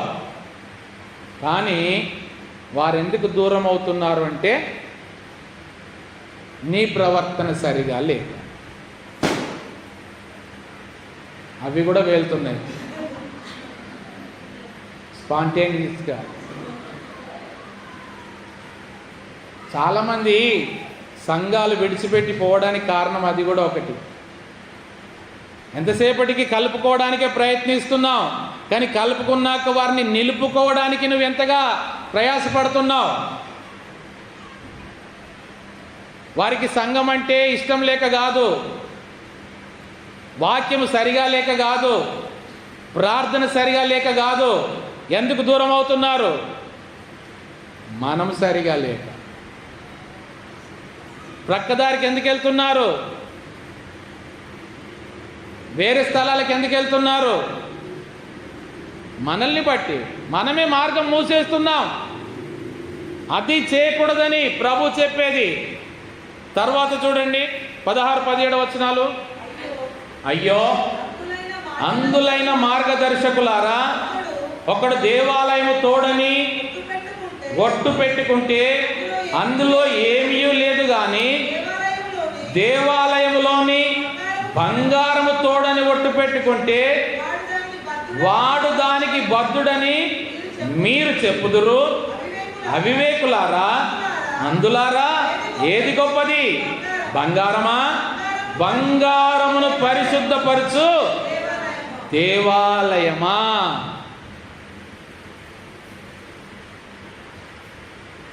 మీరు చూడండి, అందులైన మార్గదర్శకులారా, మిమ్మల్ని మార్గదర్శకులుగా నియమించాడు, కానీ మీరేమయ్యారు?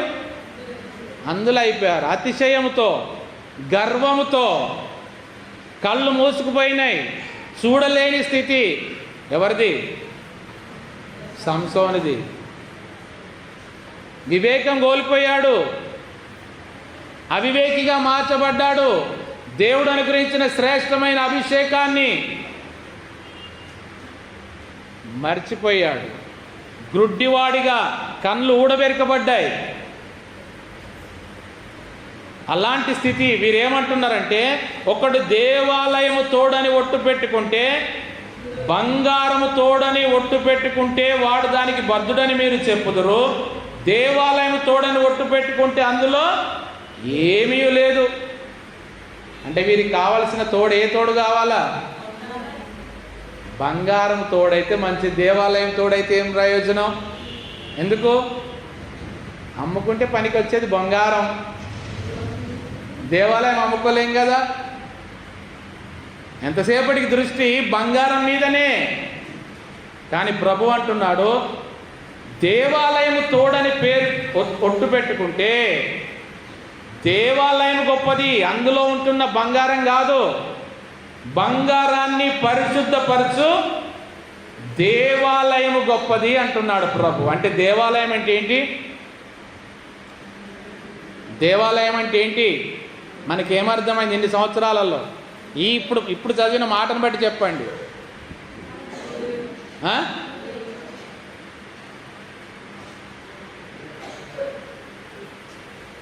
రాలా, కరెక్ట్ వర్డ్ రాలా. దేవాలయం అంటే ఏమర్థమైంది మనకి? బంగారమును పరిశుద్ధపరిచేది ఎక్కడా? కొలిమి. దేవాలయం అంటే కొలిమి, అగ్నితో దహించి వేయబడే కొలిమి. బంగారమైనా కూడా అది కొలిమిలోనికి వచ్చి కాల్చబడితేనే కానీ అది పరిశుద్ధపరచబడదు, మేలిమి సువర్ణముగా మార్చబడదు. నీవెంత పరిశుద్ధుడో కావచ్చు. నేను అంటారు కదా అందరూ, గుడికి పోయిన వాళ్ళే భక్తులా?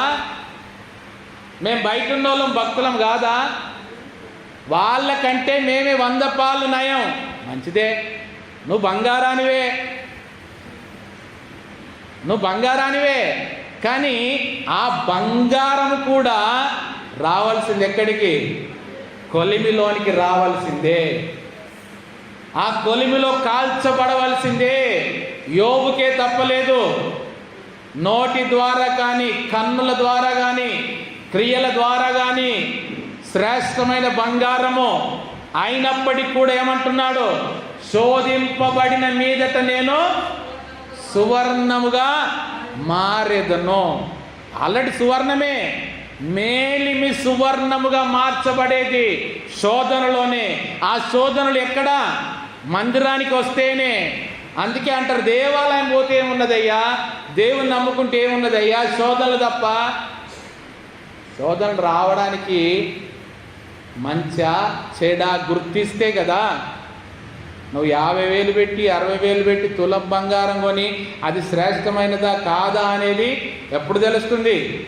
కాల్చబడితేనే ఆ స్వర్ణకారుడు అది ఎంత ప్యూరిటీయో చెప్తాడు. అది ఎన్ని క్యారెట్లు, 20 క్యారెట్సా, 22 క్యారెట్సా, 24 క్యారెట్స్ అనేది ఎప్పుడు తెలుస్తుంది? కాల్చబడినప్పుడే. మరి దేవాలయం గొప్పది. దేవాలయంలో ఉండేటువంటి బంగారం కాదు.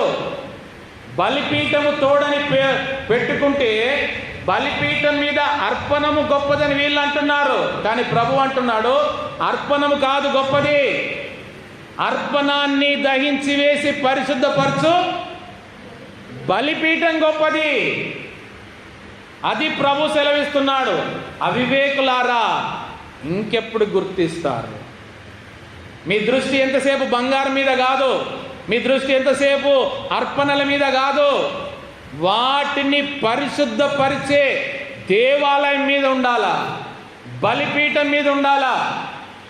అప్పుడు మాత్రమే మీరు వివేకులు, వివేకము కలిగిన వారు. అందుకే ప్రభు అంటాడు, పాము వలె వివేకము కలిగి పావురము వలె నిష్కపటులై ఉండుడి. అదేంటి పోయి మళ్ళీ ఏదైనా తోటలో సర్పం లెక్క ఉండాలంట. మనకు అసలే సర్పంలు అంటే పడది, పాము అంటే పడది, పాము కలలో కనబడినా పడది, వాటిని తొక్కించినా కానీ భయమే. పాము ఎంత శత్రువైనా, ఎంత విషపు జంతువైనా దాన్ని చూసి వివేకాన్ని నేర్చుకోమంటున్నాడు ప్రభు. దానిలాగా ఉండమనట్లేదు. ప్రభు చెప్పింది ఒకటి, వీళ్ళు చేసేది ఒకటి. ప్రభువేమో దాన్ని చూసి వివేకం నేర్చుకోమంటే వీళ్ళు చేసే పని అంటే దాని లెక్క కాటేయడమే, దాని లెక్క విషం చిమ్మడమే. అది కాదు ప్రభు నేర్పించింది. చెప్పేది ఒకటి, వినేది ఒకటి, చేసేది ఒకటి. అందుకే ప్రభు ఎంతసేపటికి చెప్పి చెప్పి చెప్పి లాస్ట్కు ఆ డైలాగ్ కొట్టని దూకోడు. ఏం డైలాగ్? వినుటకు చెవులు గలవాడు వినుగాక. వీరు చూడండి, దేవాలయం తోడని బలిపీఠము తోడని వాటికి ప్రాధాన్యతనిస్తున్నారు. కానీ ప్రభు ఎందుకు ఈ మాట చెప్తున్నాడంటే, నా మందిరము సమస్త జనులకు ప్రార్థన మందిరం అనబడును. కానీ వీళ్ళు ఏం చేస్తున్నారంటే, అర్పణలు ఇచ్చే వాళ్ళే మా మందిర సభ్యులు కావాలా, మా మందిరంలో మెంబర్షిప్ కావాలంటే మీరు ఇంత ఫీజు కడితేనే కావాలా, మీరు ఇంత డొనేషన్ ఇస్తేనే మీకు మెంబర్షిప్. శాస్త్రుల పరిశీలన స్కీమ్ కాదా ఇది? స్కీములు ఎక్కడో రాలేదు, మన పితరుల దగ్గర నుండి వచ్చినాయి. ఆ స్కీమ్లో జాయిన్ అయితే బర్త్డే కేకు, ఆ స్కీమ్లో జాయిన్ అయితేనే సమాధి పెట్టే, ఫ్రీగా వచ్చేది చూస్తాను. కానీ ఆ స్కీమ్లో జాయిన్ అయితే నీకు ఎంత పడ్డెత్తుందో నువ్వేసుకుంటే రాదా? ఈ స్కీములు కాదు, మందిరానికి ప్రాధాన్యతనివ్వండి, బలిపీఠానికి ప్రాధాన్యతనివ్వండి. అది ప్రభువు కోరుకునేది. తర్వాత చూడండి ఇంకొక అయ్యో 23వ వచనం. వేషధారులైన శాస్త్రులారా, పరిసయ్యులారా, మీరు పుదీనాలోనో సోపులోనో జీలకర్రలోనో 10వ వంతు చెల్లించి ధర్మశాస్త్రంలో ప్రధానమైన విషయములను అనగా న్యాయమును, కనికరమును, విశ్వాసమును విడిచిపెట్టితిరి. వాటిని మానక వీటిని చేయవలసి ఉండెను. అందులైన మార్గదర్శకులారా, దోమ లేకుండానట్లు వడియగట్టి ఒంటెను మృంగువారు మీరే. ఎంత గొప్పోళ్ళంట. దశమ భాగాలు మాత్రము తప్పకుండా తీయాలి. ఎక్కడ? పుదీనాలో, సోంపులో, జీలకర్రలో, కూరగాయల్లో, ధాన్యంలో, పప్పుల్లో, ఉప్పుల్లో, నూనెల్లో, అన్నిట్లో ఖచ్చితంగా చెల్లించి ధర్మశాస్త్రంలో ప్రధానమైన విషయం అనగా న్యాయమును, కనికరమును, విశ్వాసమును విడిచిపెట్టి తిరిగి. వాళ్ళు తప్పేం లేదండి. ఎందుకు? ఇవి బరువు అయిపోయినాయి కదా. ఇవి బరువు అయితే మరి వీటిని ఎక్కడ మోయాలా? పుదీనా కట్టలు బరువు అయిపోయాయి, సోంపు ప్యాకెట్లు బరువు అయిపోయాయి, జీలకర్ర డబ్బాలు బరువు అయిపోయాయి, రైస్ బరువు అయిపోయాయి, ఈ అర్పణలు బరువు అయిపోలేదా? ఇవి బరువు అయిపోయినాయి కాబట్టి ఒకటి పొందుకోవాలంటే ఒకటి విడిచిపెట్టాలి కదా. అందుకే విడిచిపెడుతున్నాం. ఏవి బరువు అవుతున్నాయి, ఏవి తేలికవుతున్నాయి, ఏవి విడిచిపెట్టాలో విడిచిపెట్టండి, ఏవి చేబునాలో చేబునండి. ఇంకా వీరు ఎలాంటిది పంట? దోమ లేకుండాన్నట్లుగా వడియగట్టి. వీరిలాగా ఫిల్టర్ ఎవరు చేయరండి. దోమ కూడా దూరకుండా వడియగడతారంట, వడబోస్తారంట. ఎంతగా ఫిల్టర్ చేస్తారంటే మాలో మీరు తప్పు దొరకబట్టడానికి ఏది లేదు. మేము అన్నిట్లో క్రమముగా ఉన్నామండి. వాక్యంలో ఉన్నాము, ప్రార్థనలో ఉన్నాము, పాటల్లో ఉన్నాము, సాక్ష్యంలో ఉన్నాము, వాక్యంలో ఉన్నాము, దశం భాగంలో ఉన్నాము, అన్నిట్లో ఉన్నాము, ఎక్కడ లేదు. మరి వెనకాల వంట ఎవరు మింగేశారు? ముందటైతే దోమలు పోవద్దు, వెనకాల ఒంటెలు మాయమైనా పర్వాలేదు. ప్రభు అది చెప్తున్నాడు. వీళ్ళు మనుషుల ముందట ఏం చేస్తున్నారటంటే మేము ఎంత ఖచ్చితంగా పాటిస్తున్నామని అన్ని చూపెట్టుకుంటున్నారు, కానీ వెనకాల ఒంటెలని మింగుతున్నారు. ఏంటి ఆ ఒంటెలు? విధువరాండ్ర ఇండ్లనే మృంగి వేస్తున్నారంట. ఇక్కడ చెల్లించే పుదీనాలో, సోంపులో, జీలకర్రలో దశం భాగాలు ఆ వంటె ముందట ఏ పాటివి ఇవి? వెనక్కి ఏనుగులు పోయినా పర్వాలేదట, కానీ ముందటికెళ్ళి ఏం పోవద్దు? చీమలు పోవద్దు. వెనక్కి ఏనుగులు. ఇదే మనం చెప్పేది. ఆదివారం నాడు పనికి పోకపోతే 100 రూపాయలు పోవద్దు, కానీ వెనక్కి 1000 రూపాయలు డాక్టర్ దగ్గర ఖర్చు అయినా పర్వాలేదు. ఇక్కడ అంటున్నాడు, దోమ లేకుండానట్లు వడియగట్టి ఒంటెను మృంగువారు మీరే. మీరు గమనించండి, ప్రభువు ఒక ఒంటెగా, వారేమో మృంగడమే పనిగా పెట్టుకున్నారు, కానీ ప్రభువు అయితే వారిని హెచ్చరిస్తూనే ఇండైరెక్ట్గా తనను తాను పోల్చుకుంటున్నాడు. మనం జాగ్రత్తగా గమనించాలి. వాక్యం చదివేటప్పుడు ఒక్కొక్క పదము గమనించండి. ఆయన చిత్తం లేకుండా అక్షరమే కానీ పొల్లే కానీ కలపబడదు. ఒంటెని మృంగువారు మీరు అన్నప్పుడు ప్రభువు తనను తాను ఒక ఒంటెకు సాదృశ్యముగా బయలుపరుచుకుంటున్నాడు. ఎందుకంటే ఒంటె సమృద్ధి అయిన నీరు నింపుకొని కాపాడుకుంటుంది. ఎవరి కొరకు?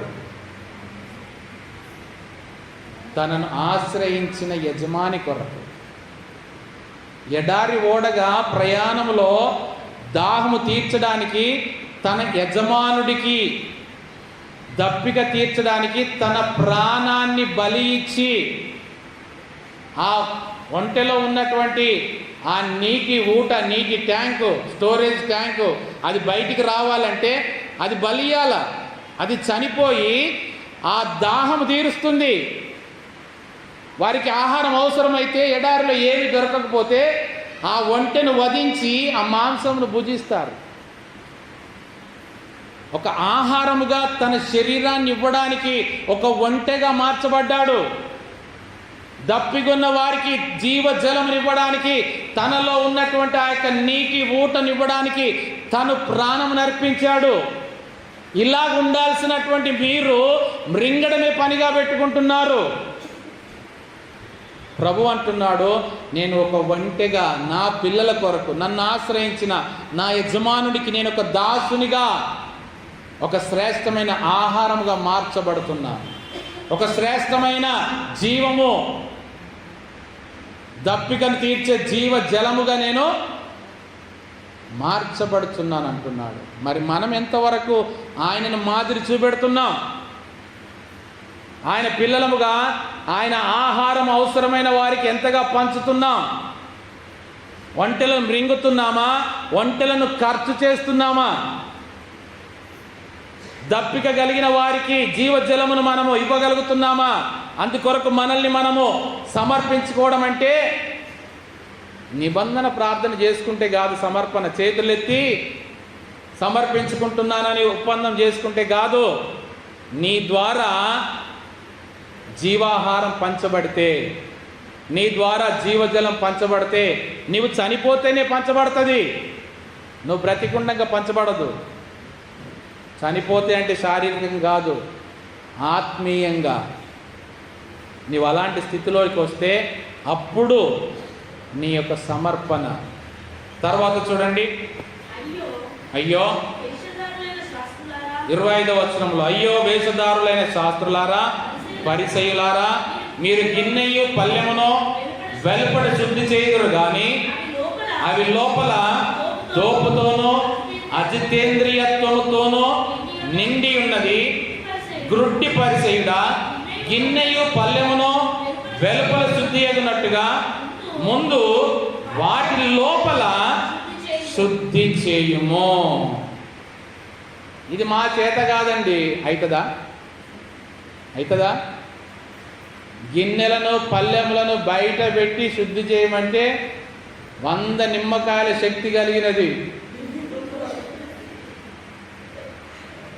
సూపర్ పవర్ ఏంటిది?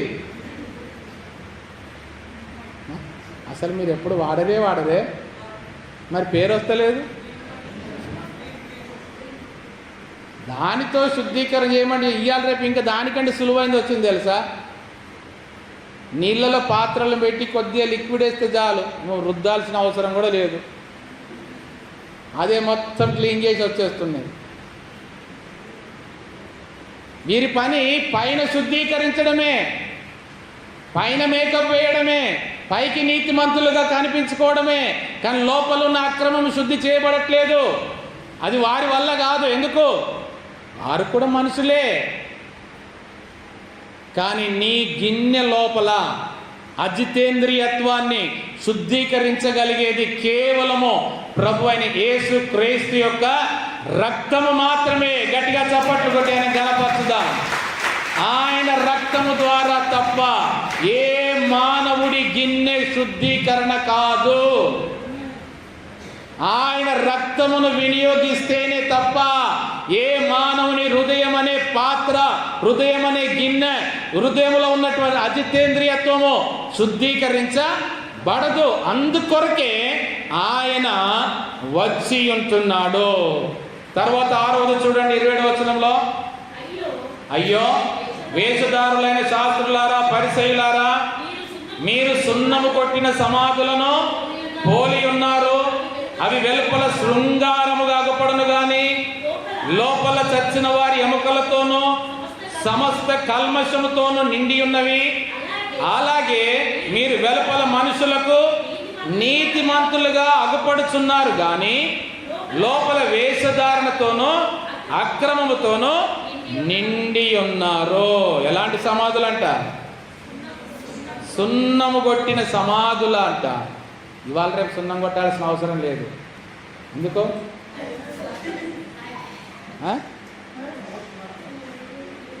ఎందుకు వినబడలే?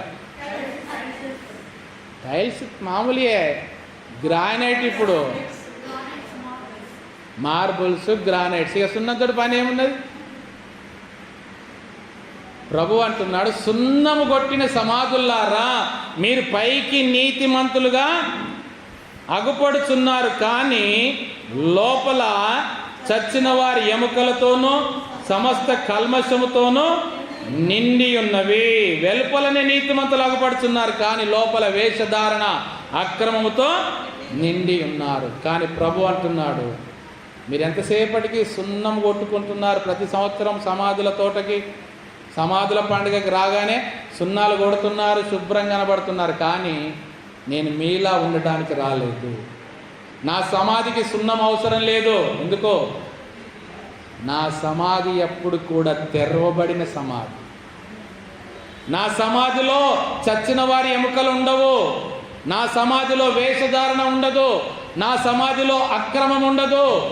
నా సమాధి తెరవబడిన సమాధి. నా జీవితం ఒక తెరవబడిన పుస్తకము. మీరు ఎన్నిసార్లైనా చదువుకోండి, ఎన్నిసార్లైనా తిరిగేయండి, ఎన్నిసార్లైనా పరిశీలించండి. నాలో పాపము కలదని నిరూపించగలవాడు ఎవడైనా నాడా? సవాలు చేసిన వాడు ప్రపంచ చరిత్రలో ప్రభువైన యేసుక్రీస్తు ఒక్కడు మాత్రమే.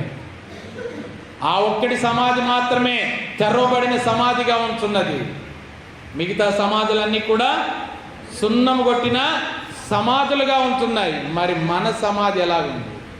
మన హృదయం తెరవబడిన సమాధిలాగుందా, లేదంటే సున్నం కొట్టిన సమాధిలాగా ప్రతి సంవత్సరము క్రిస్మస్కి, ప్రతి సంవత్సరం న్యూ ఇయర్కి, ప్రతి సంవత్సరం గుడ్ ఫ్రైడేకి, ప్రతి సంవత్సరము ఈస్టర్కి 4 సార్లు సున్నాలు కొడతాను?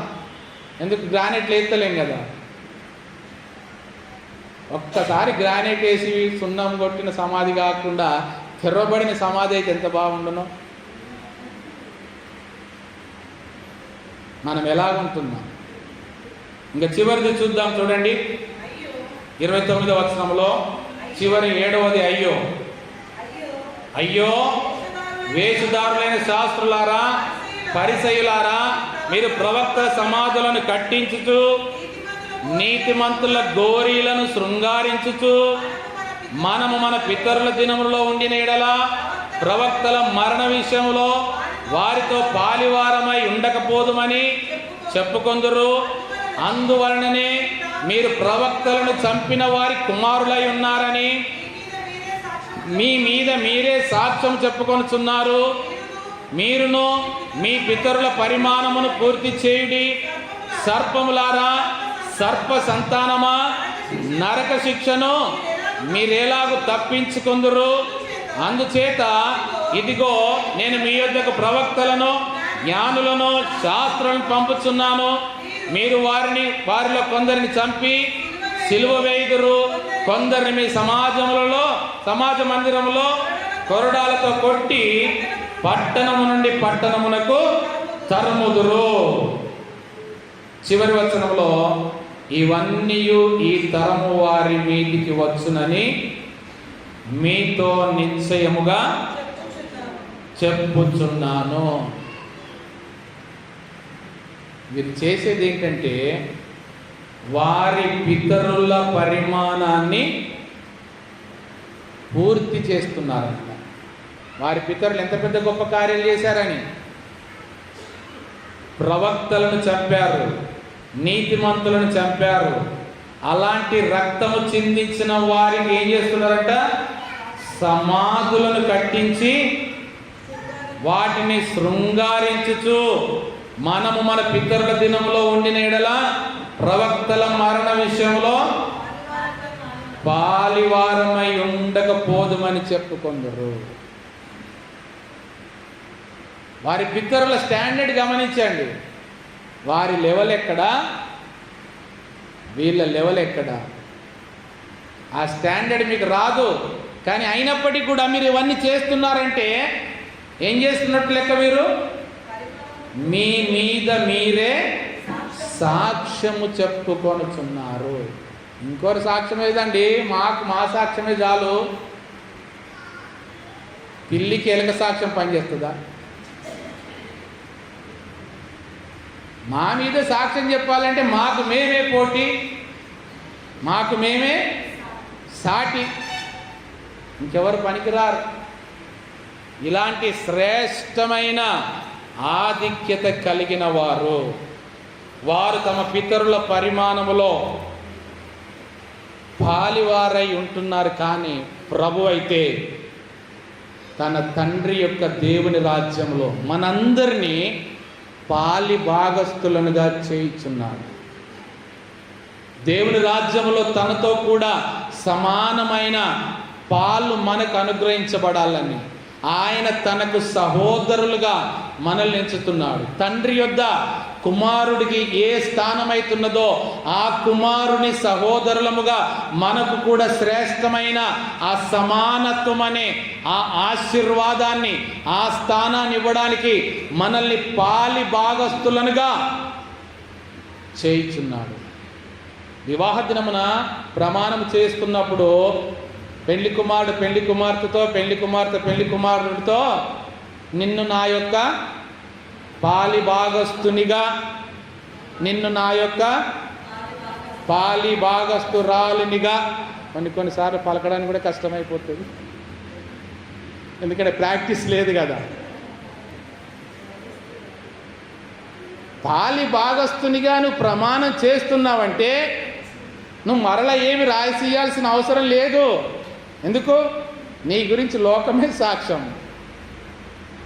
మరి ప్రభువు కూడా ఒక్క మాట సెలవిచ్చాడంటే రాసి పెట్టుందా?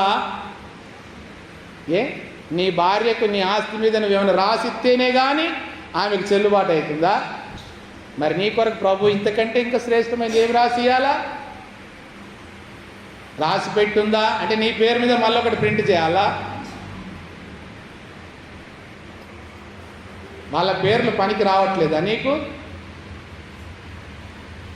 వాళ్ళు నిందలకి, అవమానాలకి, హింసలకి వారి పేర్లు చెడిపోతున్నావని తెలిసి కూడా వారి పేర్లు రాయబడితే మనం అపహాస్యము చేయబడతామని తెలిసి కూడా వారి పేర్లను ప్రభు రాయించినప్పుడు వారు అంగీకరించగలిగితే వారి యొక్క జీవితంలో మనం ఏ పాటి వారమని మనకు అతిశయం. నీ పేరు నా పేరు ఒక్క అక్షరము కూడా ఇందులో రాయబడలేదంటే వారు మనకంటే ఎంత ధన్యులు. అందుకే లాస్ట్కి చివరిలో ప్రభు ఏమంటాడు తెలుసా? అందరికీ క్రొత్త పేరు ఇస్తానంటాడు ప్రకటన గ్రంథంలో. నీకేం పేరు వచ్చిందో నాకు చూపెట్టు, చదువుతానంటే కనబడదు, పేరు తెలియదు. ఎందుకు? చదువుకున్న వాడికి మాత్రమే వాడి పేరు తెలుస్తుంది. నీకు అనుగ్రహించబడిన పేరు నీకు మాత్రమే తెలుస్తుంది. నాకు అనుగ్రహించబడిన పేరు నాకు మాత్రమే తెలుస్తుంది. పేరు అంటే ఒక పేరు మాత్రమే కాదు. ఆ పేరు అంటే కేవలం పేరు మాత్రమే కాదు, అందులో నీ జీవితం నీకు కనబడుతుంది.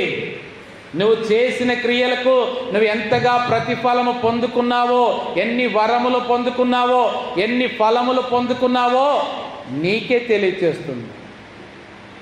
ఇది ఎంత గొప్ప ఆధిక్యత తెలుసా? ఎందుకు? మనల్ని చూసి పక్కవారు నవ్వుకోకుండా, పక్కవారిని చూసి మనము నవ్వకుండా. నిజంగా ప్రభు ఎంత గొప్పవాడు. మరి చివరి మాట, ఈ 2023 సంవత్సరము చివరి 2వ ఆదివారం, తెల్లారితే క్రిస్మస్, ఇంకొక వారం అయితే నూతన సంవత్సరం. ఒకవేళ శాస్త్రులు పరిసయ్యులు కలిగిన ఈ 7 రకములైన అయ్యో అని ప్రభు ద్వారా అనిపించుకునే ఏవైనా లక్షణాలుంటే మిమ్మల్ని మీరే ప్రభు సన్నిధిలో సమర్పించుకోనండి. ఎవ్వరి కొరకో కాదు, నాకైనా మీకైనా మనకైనా మనందరికైనా ప్రభు కోరేది ఒకటే, ఈ వారమే, ఇంకా మిగిలింది ఒకే వారం. ఒకవేళ ఈ శాస్త్రులు పరిసయ్యుల లక్షణాలు, స్వభావములు, గుణములు, క్రియలు, నడవడి ఏదైనా మనమేం తెలిసి తప్పు చేసేవాళ్ళం కాదు, తెలియకనే సులువుగా చిక్కులు పెట్టబడి ఒకవేళ ప్రక్క మార్గములో గనక తప్పిపోయిన స్థితిలో ఉంటే ఒకసారి మనల్ని మనము సరి చేసుకుందాము. ప్రభు ద్వారా అయ్యో అనిపించుకోకుండా ఏమనిపించుకోవాలా? భలా, అయ్యో కాదు. బలా ఎందుకు రాయబడ్డదంటే దీని కొరకే, మీకు అయ్యో ఉండొద్దు, బలా ఉండాలని ప్రభు మనకు మాదిరి చూపెట్టాడు. బలా, నమ్మకమైన మంచి దాసుడా, మంచి దాసురాలా అని ప్రభుతో సంబోధించబడే ఆధిక్యతలోనికి మనమందరం వెళ్ళాలని ప్రభు నామమున మీకు విజ్ఞాపన చేయిస్తూ కోరుచు నా మాటలు ముగిస్తున్నాను. సంఘములతో ఆత్మ చెప్పుచున్న మాటలు చెవిగలవాడు వినుగాక.